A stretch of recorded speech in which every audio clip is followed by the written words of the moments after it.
Bonsoir à tous, bienvenue dans votre journal local du Gard et on commence par une affaire de cambriolage. 2 individus ont été interpellés ce mardi.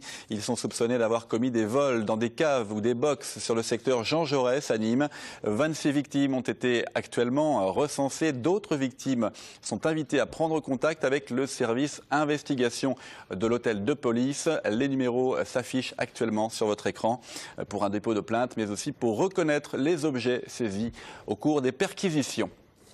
Sylvia Pinel, ministre de l'Artisanat, du Commerce et du Tourisme, était aujourd'hui dans le Gard. Au programme, visite du village de caractère de Luçan, de la nougaterie, des Fumades et du Pont du Gard, un site où elle est venue assurer le service après-vente de son projet de loi sur l'artisanat, le commerce et les très petites entreprises.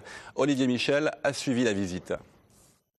Assurer la pérennité des TPE et PME, tel est l'un des objectifs du projet de loi relatif à l'artisanat et au commerce. Pour ce faire, différentes mesures prévoient de limiter la hausse des baux commerciaux, de faciliter le droit de préemption de commerce par les municipalités ou encore de mieux contrôler la qualification et l'expérience des artisans. Les chambres de métiers pourront désormais vérifier que les artisans qui s'inscrivent au registre des métiers disposent bien des compétences pour le faire. C'est une mesure importante parce que cela a un impact pour le consommateur qui fera appel à cette personne-là, qui sera donc, les travaux effectués seront faits dans les règles de l'art.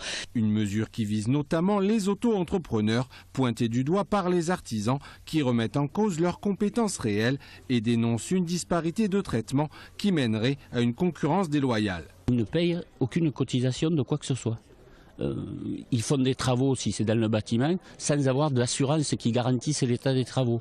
Tout un tas de choses qui font qu'on peut accéder à des prix défiant toute concurrence et que l'entreprise, elle, normalement inscrite, elle a des charges qui font que ces prix sont forcément plus chers. De plus, selon l'État, seuls 5% des auto-entrepreneurs migrent vers la création d'entreprises, trop peu pour une mesure dite marchepied. Le statut va donc être modifié. Désormais, il y aura un parcours de l'entrepreneur.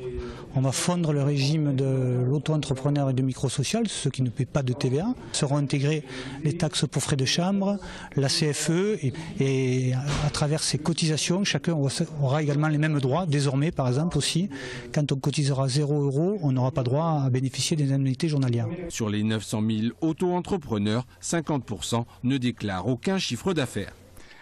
Et c'est la fin de ce journal. On se retrouve à 20h30 pour votre édition régionale. À tout à l'heure.